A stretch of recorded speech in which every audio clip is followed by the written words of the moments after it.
반갑습니다. 미풍입니다. 핵폭탄급 전국 아파트 지형이 완전히 바뀐다는 내용으로 여러분들한테 간략하게 소개해드리겠습니다.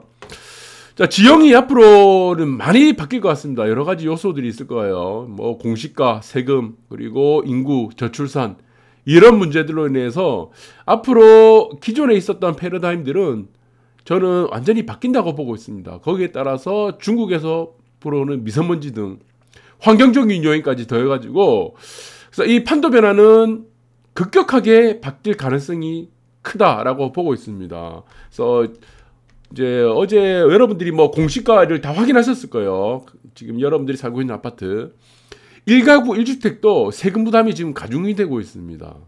이 부분이 향후 이제 보궐선거에 영향을 많이 미칠 것 같아요.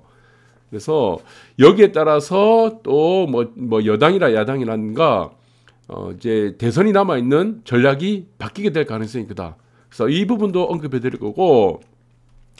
근데 지금 2주택자는 탈출구가 있습니다. 네, 세입자한테 전가시키면 되죠. 그런데 2주택자라도 한 채는 내가 살고 있고 하나는 전세를 주고 있는 사람들은 이거 망합니다. 제가 이거 이전부터 계속 얘기 드렸어요. 작년부터. 그래서 2주택자가 되려고 그러면은 한 채는 반드시 월세를 주라 그랬죠.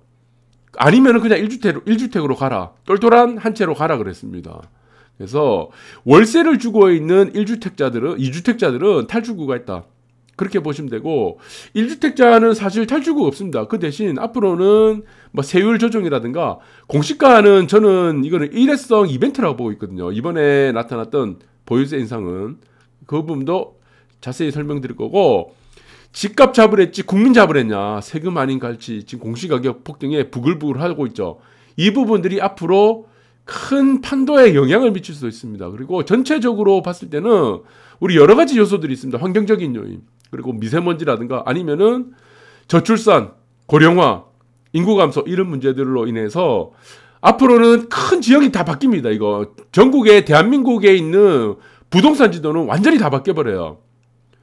근데 지금 이제 우리가 옛날에 뭐 전화기 이제 가정에서 쓰는 전화기 시대에서 이제 스마트폰 시대가 지났습니다. 변화가 됐어요. 그러면 빨리 이런 것들을 스스로가 빨리 시장에 맞게 빨리 변화를 해야 됩니다. 그런데 과거의 사료에 잡혀 있어가지고 이 변화를 못하는 사람들이 있습니다. 그렇기 때문에는 그런 사람들은 앞으로 계속 이제 도취된다.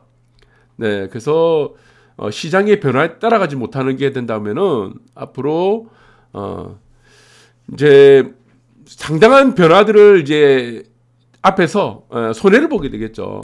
그래서 인구 감소의 영향을 제가 간단하게 요약한다면 이겁니다. 공동화 현상이 지금까지는 벌어졌습니다.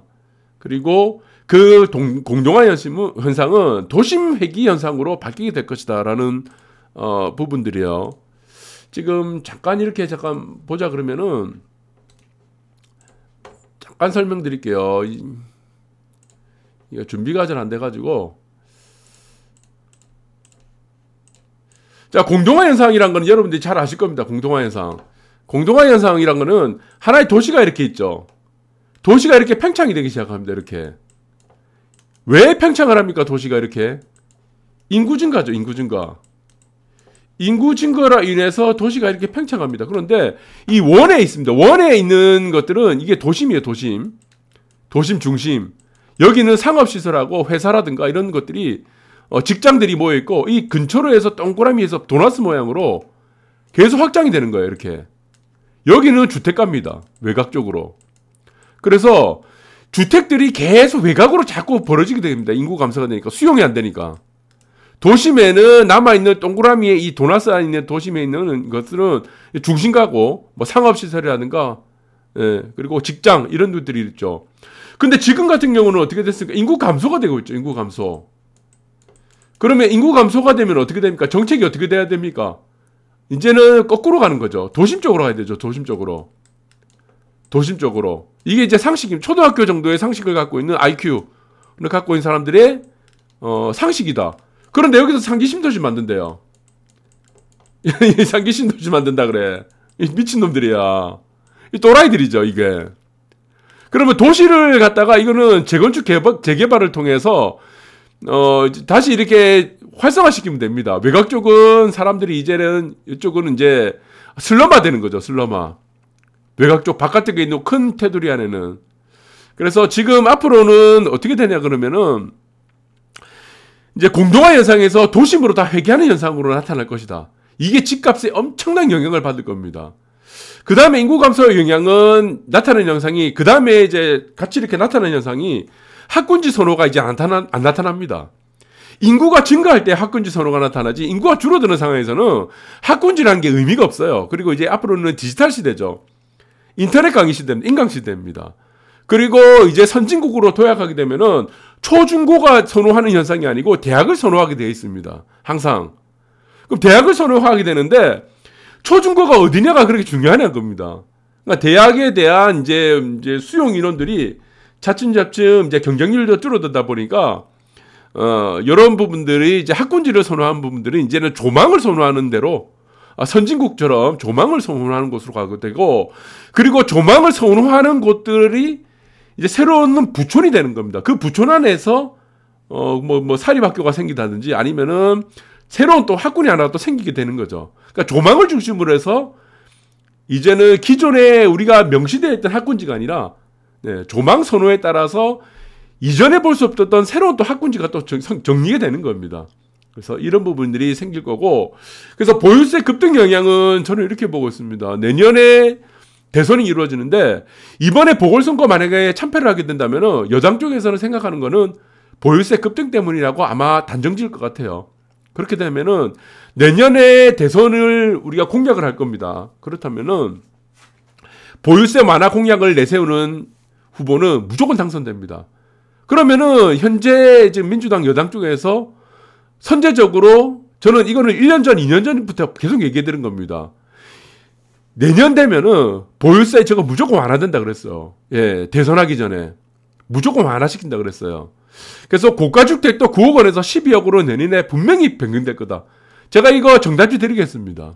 자, 이 세 개는 정답지 드릴 테니까 이 맞박에 빨리 적으시고, 고가주택은 9억에서 10억 원 내년에 변경됩니다. 그리고 이번에 보유세가 인상이 엄청 됐죠. 공시지가 70%까지 맞춰지고 90% 맞춰진다. 이거 전부 다 백지화 됩니다. 전부 다 백지화 돼요. 그래서 이번에 보유세 급등은 일회성입니다. 일회성 이벤트예요. 그래서 겁을 주고 나서 우리가 여기서 떡을 하나 딱 던져주는 거예요. 떡을 던져주면 그 떡이 굉장히 커 보이는 겁니다.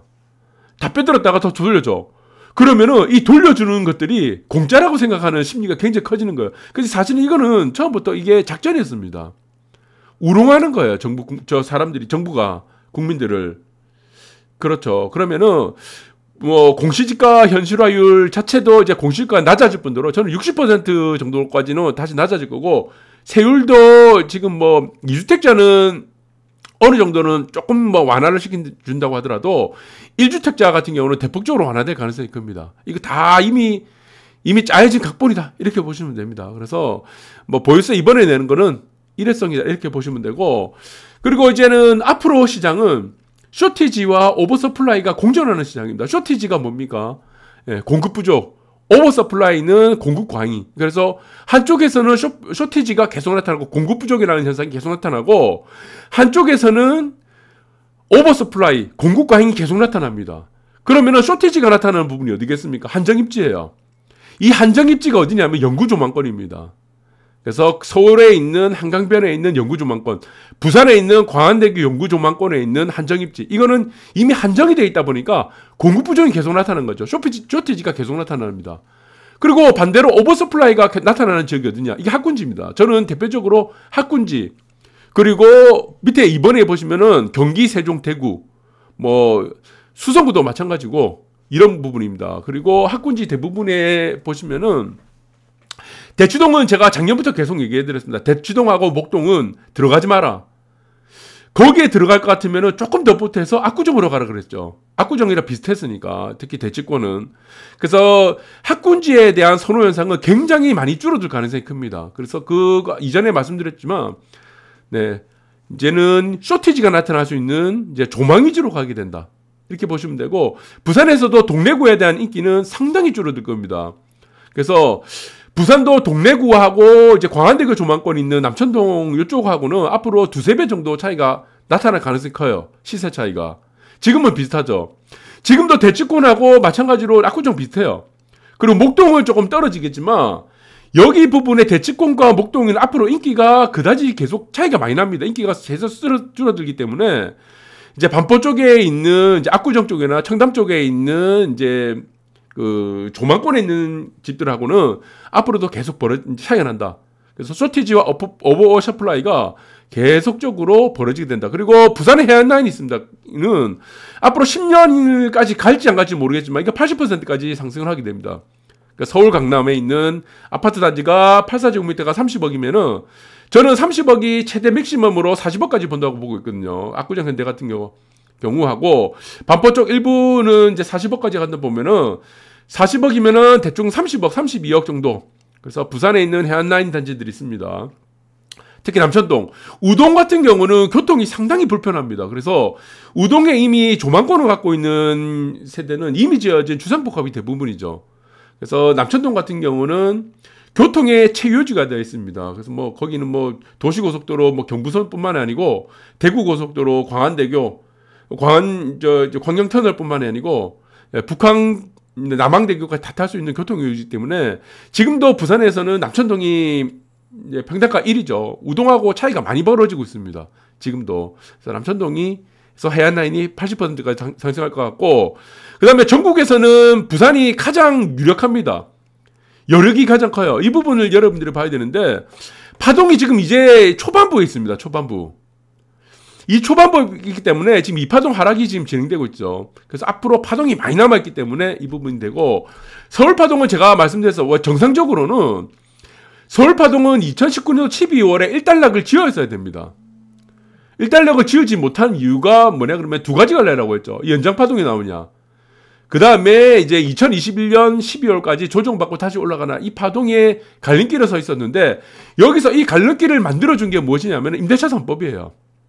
임대차 3법이 연장 파동을 만드는 겁니다. 그러면 기존의 2012년 12월 9일부터 바닥을 찍고 올라가는 파동이 이제 새롭게 올라가는 파동이 아닙니다. 이게 연장 파동이기 때문에 이게 상승 여력은 상당히 제한적입니다.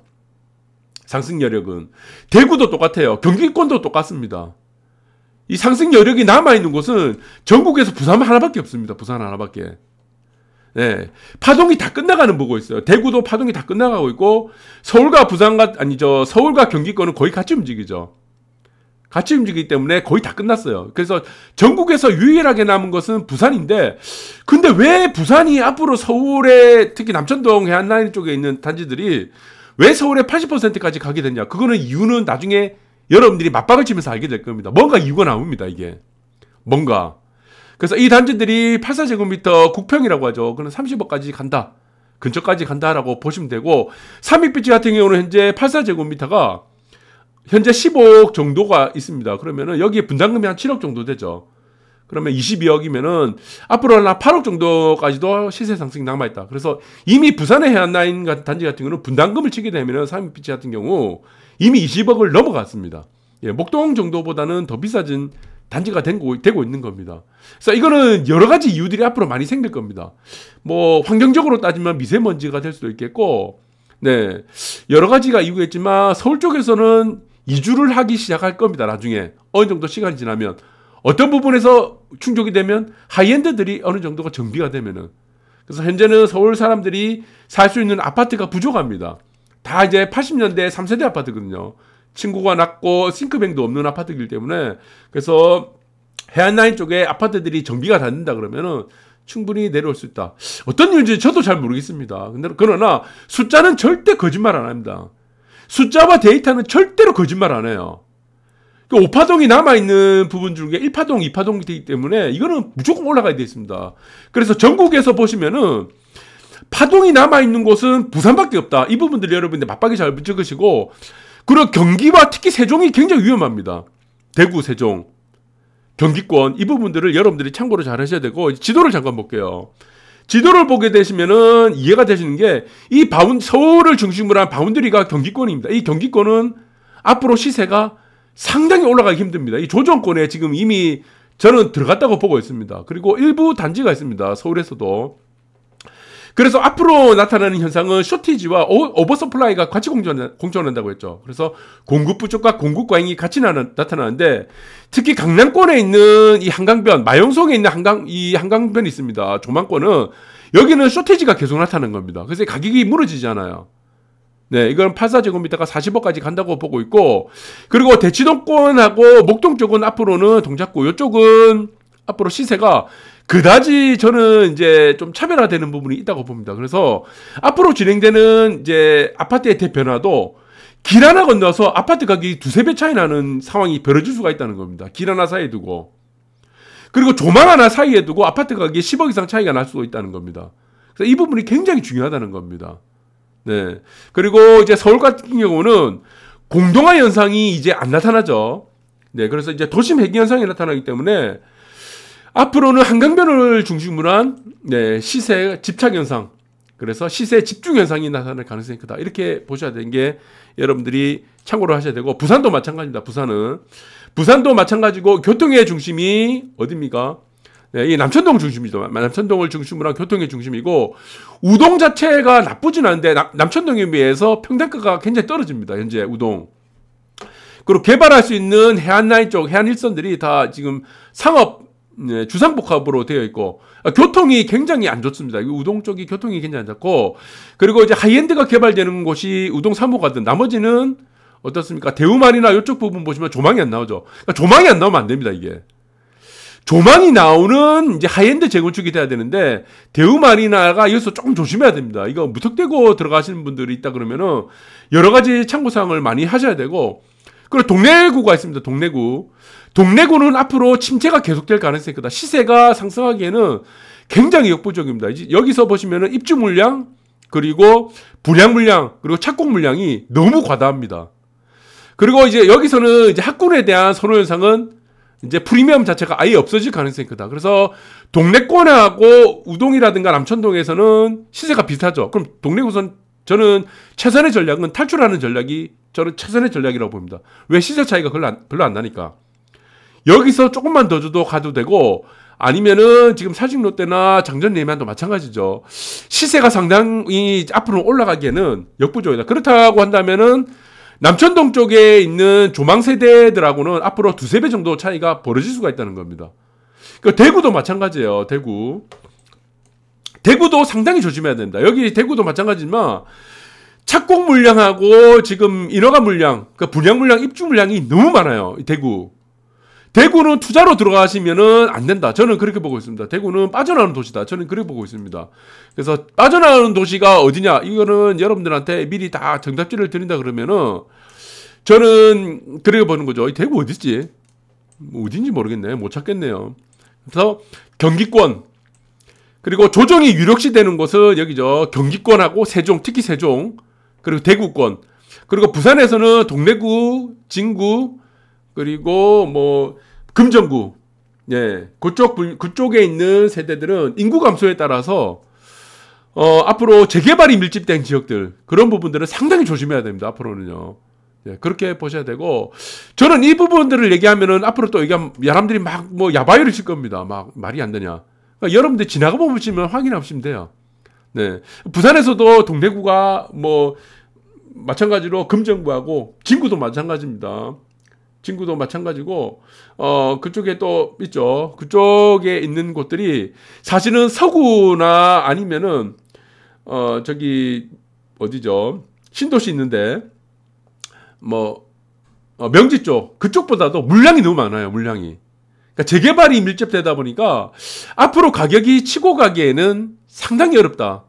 그리고 조정이 뚜렷하게 나타날 가능성이 크다. 거기에 반해서 쇼티지가 나타나는 해안날 쪽, 이미 입지가 제한되어 있는, 이제 한정 입지가 있는 곳들은 시세가 뚜렷하게 상승할 가능성이 크다. 앞으로 파동이 남아있기 때문에 이 부분들 여러분들 잘 염두에 두시고 전략을 세우시는 시간들이 되었으면 좋겠습니다. 오늘 방송 여기까지 하도록 하겠습니다.